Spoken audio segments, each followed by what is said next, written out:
What is wellness? I think of the image of wellness as like pure joy. The important thing is for people to choose, like, what do you want to do? Wellness are the things your grandmother told you to do. When you really start to think about it, the answer feels more complicated. I'm Maya Feller, registered dietitian nutritionist and author. And I'm Dr. Kavita Patel. We're the hosts of Well Now, Slate's new podcast on wellness. Join us every Wednesday as we tackle that simple yet important question, what does it mean to be well?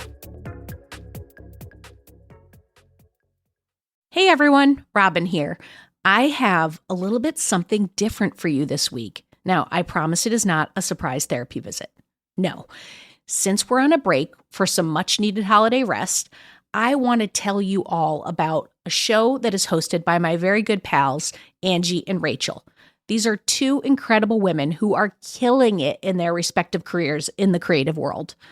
They have a podcast called More Right Than Wrong, where they talk about the contradictions that women often have to navigate in the workplace, like balancing being assertive and empathetic, or maintaining your artistic expression while supporting a client's vision.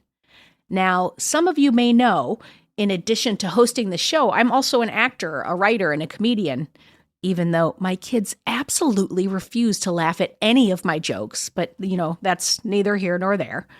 Anyway, it took me a long time to learn how to balance speaking about myself and promoting my work without feeling absolutely disgusting, to be truthful. So in this episode that you're about to hear from More Right Than Wrong, I chat with Angie and Rachel about how I learned to balance being humble and self-promotional while building a personal brand. And honestly, how to stop taking it all so seriously. So I hope you enjoy this conversation. And if you do, for the love of God, follow More Right Than Wrong wherever you get your podcasts. And while you're at it, have you rated and reviewed Well Adjusting? Think about that. It's important. Do it, folks. Okay, here we go. Take a listen to More Right Than Wrong.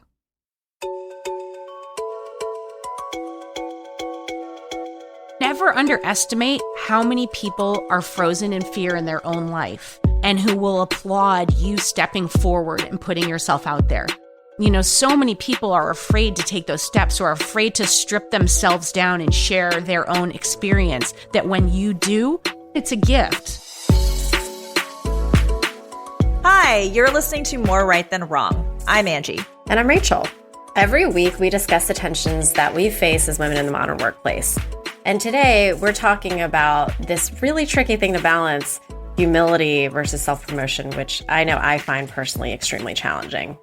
I mean, who doesn't, right? I mean, in this modern age with social media, it feels like you not only have the responsibility to do great work, but you then also have the responsibility to talk about your great work to everyone you know. So our guest today is Robin Hopkins, a longtime friend of mine who's worked at Spotify and VH1, but she's also an actor, a writer, a podcaster. Frankly, there isn't a thing that I found that she can't do really well. Our conversation was so good. It really doesn't need much setup. So I think we should get right into it.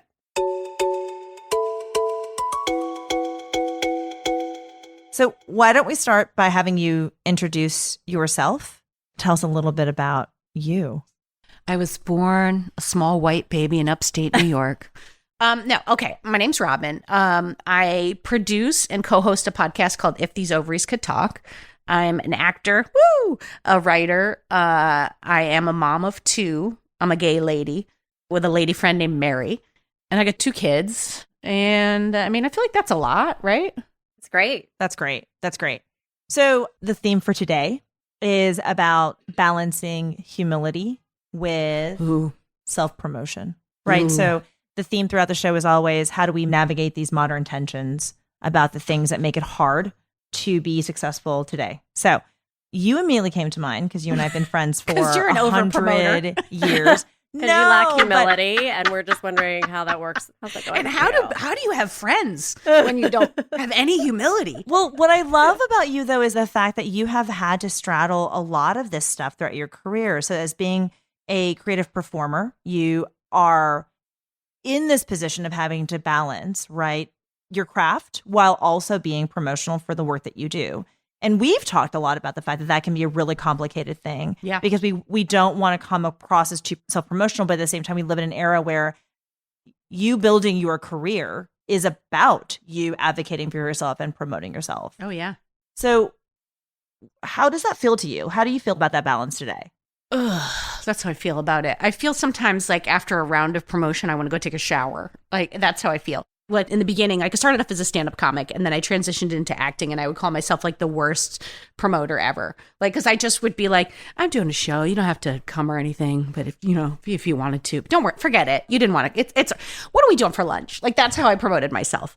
And then, the digital age kind of came out. I mean, like Jennifer Aniston is doing commercials on Instagram now. Like, there's no world where it's going away. So I feel, to answer your question, like I don't love it. I don't know how great I am at it, but I try to do it in a way that I can sleep at night. So I try to have fun with it. I try to always take like poking at myself, because that's also like my lane of comedy is making fun of myself. So it's like I just do it because I have to. Well, can you unpack that a little bit? Like, you talk about the awkwardness of doing it and that it's uncomfortable. How did you get comfortable with it? What did that look like? Just by doing it. I mean, there was the reality. You're like, the reality of the situation. I mean, I think when I really got into it, at least like if we were talking about like current state of like social media and that kind of promotion, was I started a digital short series called Stupid Michelle and Dumb Robin. And it was like very close to my heart. They were like fun shorts. And I just realized there's no way that anyone's going to see the content if I don't promote it. And there's this kind of like double-edged sword. Like, what's so wonderful today is that we can all be our own creators. Like, when I started out, I used to produce my own plays. So I would literally, 20-something, take my credit card, go to a theater, rent it for a week, and then I would make all of my family and friends come to it. And I would run like 5 shows. I would pick the play. I would pick the actors I wanted to do it with. Gave myself the best part, of course, because I was paying for it, GFY. And then every time I would make $40. But I built my resume. I got people in the seats. I got an experience. I got reviewed. I got to like build my acting chops. So I started there, but it's like, that was a heavy lift. I had to put out like $4,000 or $5,000, which at the time was a lot of money. And it's like, if you wanted to make a short film at that time, people would be like, oh, I need like a $15,000 budget. So today, any idiot with a phone or any idiot with a microphone can have content, and that content can blow up. If you look at the guy who made Lore, I mean, he was just a frustrated essayist who picked up a microphone and then all of a sudden had one of the top performing podcasts and then an HBO deal. Yeah. So my point is that the technology allowed us all to create content, to be able to like do our stuff much easier. But then that meant that there's so much more content out there, and surfaceability is an issue. Sure. So you have to be willing to do what it takes to get to surface your content to people. And I wanted my content to be heard. I mean, I think that's the thing. That's the part of this. I love that your show is all about like dualities, and like it's the double-edged sword is what I'm calling it, is that you have to, like, think most performers or content creators, it's like on one hand you're very insecure and you're like, no, does this suck? And then on the other hand you're like, this is a genius creation and everyone must listen to it. And so I had to have enough of that inside me that I was like, I believe that I'm putting something good out into the world that's either going to make people laugh or they're going to be excited about. And that is the mindset that I had to take to embrace self-promotion, if that makes sense. Well, it does. One of the things that comes up a lot in our themes is like, are we even talking about the right words on the polarities? Like, is really humility the opposite of self-promotion, right? And what I heard you say is that one of the ways, I mean, indirectly, is perhaps one of the ways to get around the mental hurdle of self-promotion is to actually just believe enough in your content. Like, just be so stoked about it that it's not even a spectrum of humility and boasting or arrogance. It's actually a completely different spectrum altogether. Can you talk a little bit more about like the conversation in your head about like the humility piece of it? Like, what role did humility play as you were doing all of that? Well, that's a really interesting question. Like, is humility the right word? Because it is almost an insecurity of like, who am I to stake this claim and to say, I believe you should see this thing I did, or you should read this thing I wrote. I believe. But I think as a performer, like as you go along, like if it's something that you love to do and if you're meant to do and you want to keep doing, you get feedback from people along the way that tell you that the work that you did moved them in some way. And there is a thing that you love as a creator about that. Or I should, as one of my therapists once said, just talk in eyes, Robin. Just talk in eyes. There's something that I love about it. I love the idea that I could take an experience from my heart or from my life and I could put it down in a way and I can come up with like the lesson or the thing that I learned and I could put it out there. And so it's like, that has to trump my insecurities of who am I to put this out in the world? Or what are people going to think? Like every time I make a stupid, dumb TikTok video, before I start, at Real Rob Hops, before I start, did you see how I just did that promotion? That was so good. I was like, do it in a funny way. When I write it, I'm like, oh, this is good. This will be funny. And then when I start setting up the lights, I'm like, oh, you're such an asshole. What are you doing? Like, Angie is going to make fun of you for this. Like, what are you going to put on a baseball hat and you're going to paint your face half red and white? Like, what are you doing? And then I make it because I'm like, it'll be fun to make it. The making is always the funnest part. And then as I'm cutting it, I'm like, oh no, this is funny. Oh no, I can get behind this. And then, so it's that roller coaster ride of your insecurities and of your feelings. And then eventually I have to get to a point where I'm like, no, I like this. I'm putting this out. Oh my God. I love that because do we like mistake our own, like call our insecurities humility to give it permission almost like it's like an excuse? Because it is an insecurity for me anyway. I mean, because I think that there's the idea that you're not speaking about your work or yourself is humble is kind of crappy, right?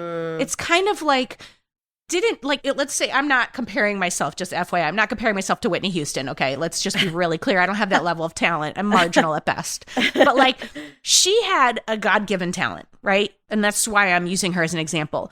And if you were going to use the word humble, if she was that and didn't share her gift, imagine all of the people who would not be moved, be changed by her work if she had not put it out there and not believed in herself and not, stood out there next to Clive Davis being all, I got to do this. I mean, in all fairness, in that era, it was less self-promotion. It was like the label promoted you. The self-promotion era is more social media era, Are you right? deluding yourself to believe that Really? Whitney didn't have talking points Oh, every that's time she true. walked That's out true. on camera? She is a media-trained mother. That's true. And she walked That's out true. there and she promoted herself. And she showed up on talk fair enough. shows and Right. all the crap that she didn't want to do. Right. So, but I do think that there is a distinction between Whitney Houston, world class, And my work promoter, at Real Rob Hops. and those of us who are more average performers out in the world, right? So, like a small disparity. small Not like difference, but just to huge. say, let's take it down to more like what those of us mortals live with, Okay. not where you exist, Robin, Me and where Whitney. You and Whitney Yep, existed. that bar. But rather to say, so if you are working in a company or you are wanting to build up your own brand, Yep. quote unquote brand, just on your reputation. And so to some degree, we're not talking about life-changing work. We're talking about promoting something we're really excited about. Yep. And I do feel like there's sometimes a distinction between putting something on social media where the intention is that the creative work needs to get Yep. amplified versus it being, hey, Robin, let me tell you about this great project I worked on at work. Yes.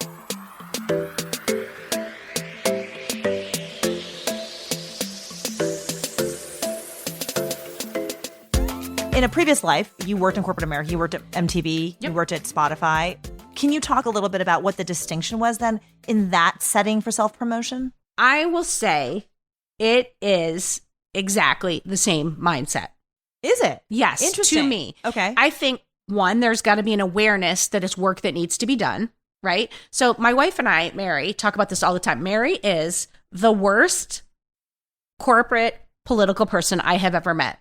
She does not do anything political. She just believes that doing the work and doing great work, which she does. I mean, she's always in demand. So she's and like she thinks, at Whitney's level. She and Whitney are like maybe. I mean, she might be. And we don't want her to get a big head. I still need her to make dinner. But so what the problem is when she gets into a situation where the work is like, where it's political, she doesn't do anything. And I think that I equate trying to surface your work in creative to the politics of a corporate environment.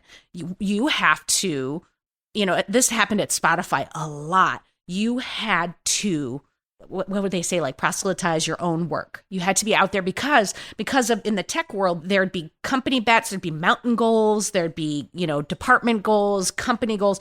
And if your project was lower on the company goals, you could go to let's like say the marketing team, and you could say, hey, I'm going to need these assets for this creative project we're putting out. And they could be like, no, I actually can't prioritize that right now. It's really not that high on the bets board and blah, blah, blah. And you'd be like, so you would have to go out and get people to believe in what your project was. I mean, the downside was as soon as everybody started believing in it, then people tried to steal your project. But that's a cultural issue at that company. But my point is that you have to be adept at promoting yourself in a way that doesn't feel gross. Like everybody knows that coworker that is constantly talking about all the things they did and you want to punch them in the face. So you don't want to be that person, but you have to find your own voice, much like finding a social media voice, much like being a stand-up comic. You have to find your persona for on stage. So you have to find your voice. You have to pick your moments of when you want to let people know about what you did and how you did it. And you got to do that stuff sometimes that feels gross. Like I find it just as gross to have to talk about my wins in a company as I do having to share my latest TikTok video. But I had to do it. But I think women are groomed from early on to take up the least amount of space. And if you take up too much space, you're a bitch, you're bossy, you're like, I am an opinionated lady and I am not for everybody. I feel that there are definitely times I was in meetings and I was like, my voice was not welcome. Like, and you could just feel the energy of it. And I swear it had to do with the frequency of my voice. I was like, this is not a substance issue. Mm-mm. This is like a source issue. Yeah. What I really love about what you just said was it actually... You love something about what I just said? I did. Angie? I really loved what you just Thanks. said, which was that what you're saying is in order for you to actually get resources and to actually position yourself for success with that project, you needed to be able to promote yourself and promote the work that you're doing. But additionally, by the way, you need to do that for a promotion too. Absolutely. I think that's right. I think the thing that I often wrestle with is the role that ego plays in promotion versus, so the idea being that I'm doing it just for my benefit versus the benefit of my work. And maybe that's just a framing that makes me more comfortable. What if you just take ego out of it? Like, why do we have this placement that you're a bad person for saying, I mean, fucking men walk into the room and they just have go, this all the time. I am amazing. Yeah. Like, I agree. Men walk in and ask for so much more money. They Totally. don't apologize. They don't give two craps. Like, so like, why do, as women, are we like, I should feel it's my ego? It's like, it's nothing wrong with your ego in saying, you're a baller at your job. Well, no, what's so interesting is for years, when I was at HarperCollins and I was the head of marketing at Harper, and I would counsel authors on how to build their platform and how to find their voice. And it was podcasts and writing. I could tell them and make recommendations on how they could do it. And now that I'm in the position where I'm like, I need to be talking about my perspective, I'm like, whoa. This is really uncomfortable for me, right? Even telling people, hey, go listen to this podcast feels really uncomfortable to me because in some way implicit in all that is me saying, you should care what I have to say. Yeah. And that's really hard for me. And all day long, people listen to what you have to say because you're paid for it. You are hired to be a person that tells people. Both of you have tremendous careers. You were hired to tell people what to do. So why would that not translate to it's okay to promote your podcast? Angie, you mentioned ego, but I think the thing that I struggle with is like, as an idealist, I like to think of things like as a meritocracy. Especially the corporate environment analogy was really great and helpful for me, Robin, because I was thinking, yeah, like in an ideal world, I hate the notion of the fact that you have to like make yourself seen and known. Yeah.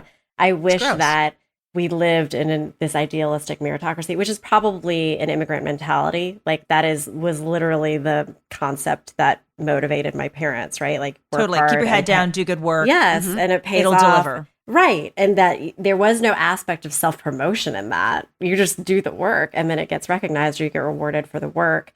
And so I think the inherent in that, which maybe this is what Angie and I have in common, is like you're supposed to put your ego aside. It's kind of more like you focus on the thing and the task and the job and it's actually not about you. So you're not promoting yourself. And so maybe that is, there's something there. It's like you're actually promoting the substance and the content. It may be like reframing that. Yeah, well, because I don't think your ego is involved when you promote. Right. I don't it's not think about you. No. It's about this. It's about the offering. It's also about the corporate culture in which you work. It is a requirement. I worked for the president of VH1 for many, many years, and we worked together. I went with him from MTV to VH1 to Spotify. He's just like a fantastic leader, and I learned so much under him. And all the young people would come and sit on my couch, and I would talk to them. They'd be like, I'm not getting a raise. It's been so long. And I'd be like, all right, sit down.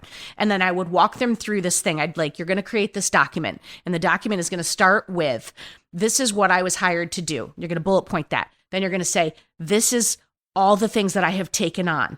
And then you're going to say, this is all my values. By the time you get done creating that document, you're going to be like, God damn it, I'm valuable and I am smart and I am good. And gosh darn it, people like me. People like me. And then you're going to have a leave behind when you have that conversation, when you ask for a raise, or talking points. And so it served two purposes. But my whole point is that there is no ego in that process. Yeah, it is totally. literally just writing down what you were hired to do, what your accomplishments have been, how you've grown, what you've taken on, and what your value is. And I think we often confuse the idea, especially women, well, I should just be happy to be here. And it's like, no, we have value. We show up and do this work. And women are often, I hate to make this very gendered, but I do think in the workplace, it is a very male versus female situation sometimes. Not to leave out non-binary folks, but I'm just speaking of, historically, that women clean up the messes.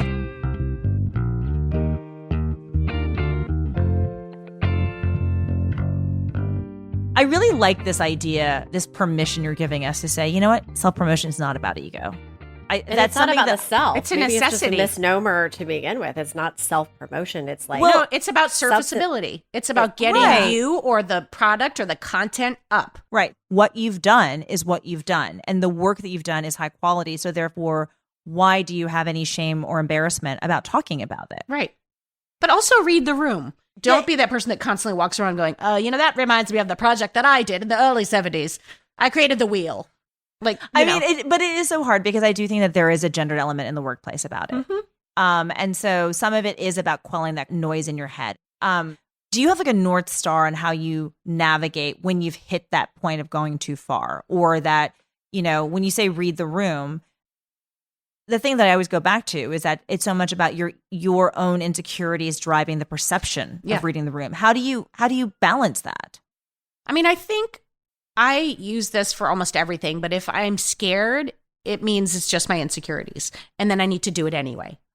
Like, I think you're not up to anything if you're not scared. If it just feels like I'm doing something salacious. So like for our podcast, I share, every time the podcast comes out, I share it in about 40 different groups. And I don't love doing that.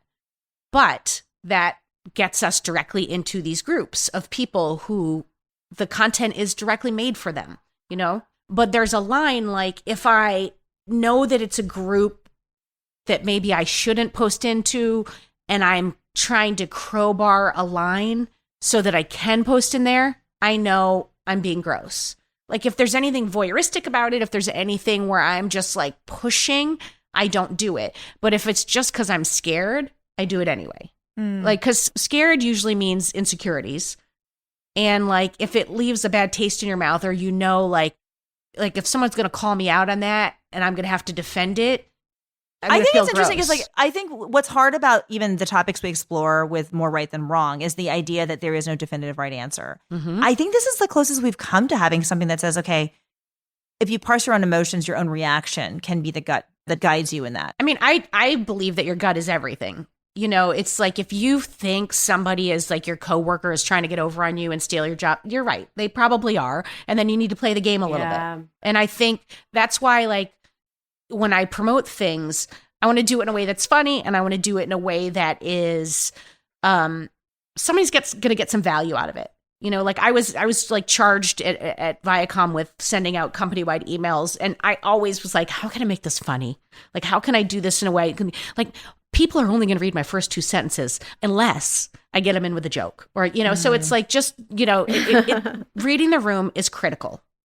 Yeah, but it's hard though sometimes because you wonder about like self-deprecation as actually working against you, right? A lot of times people use self-deprecation or humor as a means of giving them permission or insulation from the idea of like, I'm not being self-promotional. Yes. I'm being whatever. Yeah. So I took this acting class, and I think I've told Angie about this. And oh my God, they made us, this was like a 2-year movement program, and they made you dance around in black tights. And I'm not even kidding, with a white belt in the center so they could see your line of your body, which, you know, if you're a gal with a couple extra pounds, that white belt was not friendly. But you always started the class off with all this like movement and dance, and they would play all this music, and they'd be like, I do not want to see dance moves that are in the club. It all had to come from emotion and from your heart. But as you were dancing around, you had to chant, I have no apologies. I have no apologies. And then it would get louder and louder. But the freedom that comes from being in a black leotard as a chubby girl with a white belt screaming out, I have no apologies, that is my mantra forever. Like, I have no apologies because I know my heart is good. So if I'm doing something self-deprecating, I'm not apologizing. I might make fun of my family, my kids. I will make fun of us in a way because I hate that, like, this is my life is so glossy and perfect bullshit. That, like, I want to just be like, here's my kid making fun of me. Can you believe this crap-ass kid? You know, and then I'm like, P.S. maybe go follow me on TikTok. You know, like, so it's like I've got my call to action. I mean, I personally think you have an advantage. As someone who has humor, I think it is easier to get away with self-promotion. But then know yourself, right? So if you're a very earnest person and you're not a humorous person, then let your true, authentic self come out in that post without apologizing. And that's the same thing in the workspace. Nothing bad will come from it. It will be all good. If you're coming from your authentic self, like, that is everything. That's something that actually, like, I realized fairly recently in my career is that I assume everyone is just waiting to make fun.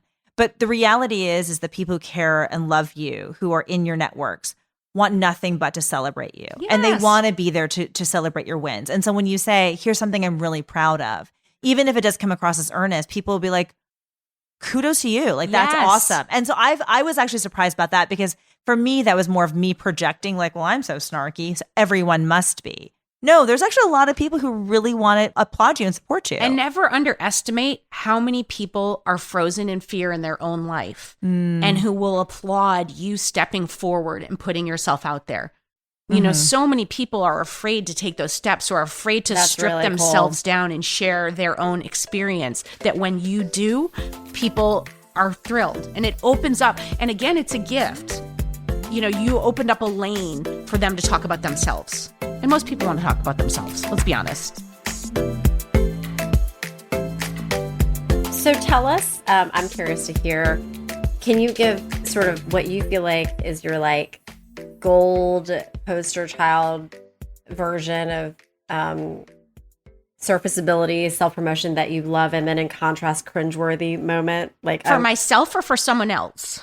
For your own stuff. So I'm curious to hear like the polar examples of like something that you think you did really well and like really nailed, and that would be like the gold standard for how to pull it off. And then on the other end, a cringeworthy sort of, you look back and you're like, oh, my cringeworthy one, and talk about not being authentic. My cringeworthy one, because you always got to start off with the negative, is somebody from my hometown like trolled me hard, like came at me on Facebook so a bunch of years ago.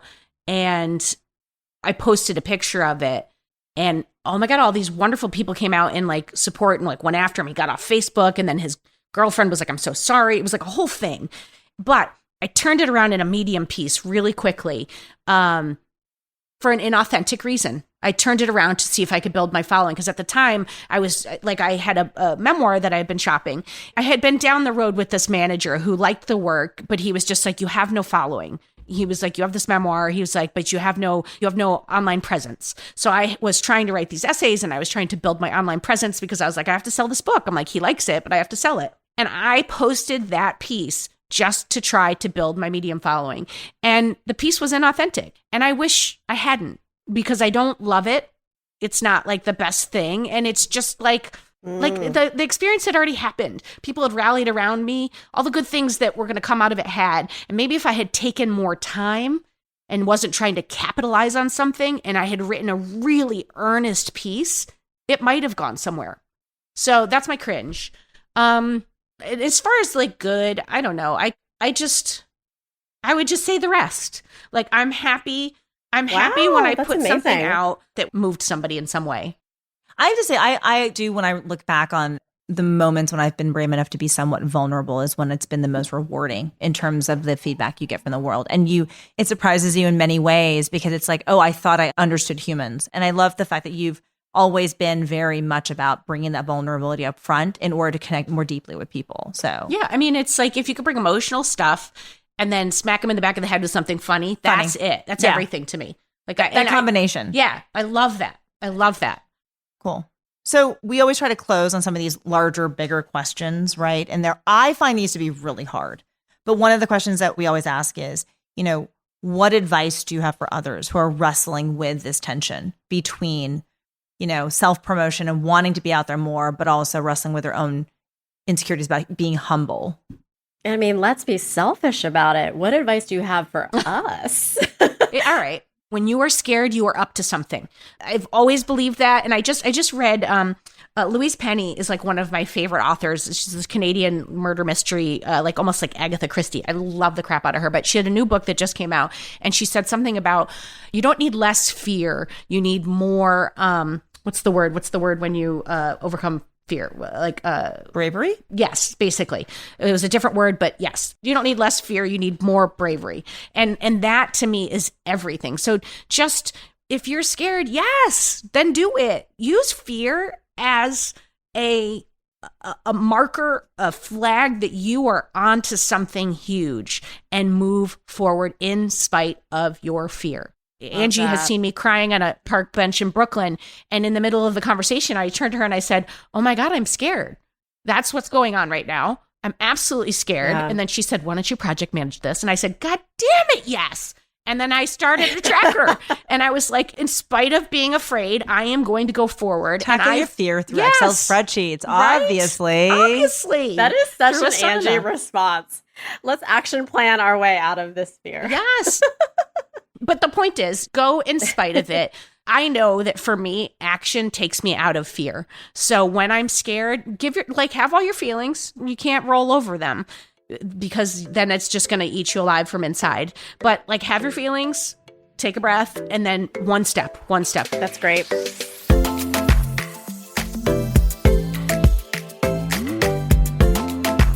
Robin was so amazing. I'm so glad you invited her. It was packed with information. I feel like I need to add her to my life coach soul guide posse. And, it's very obvious that she does podcasts for a living. Yeah, I do love her. I easily talk to her 10 times a week. This was your first time talking to her. Yeah. What were your takeaways from your chat? Okay, the biggest call out, which I was like, oh, dang, is that we call it humility, but it's actually insecurity. So I felt like, oh, if I say I'm too humble to self-promote, I'm actually using it as an excuse.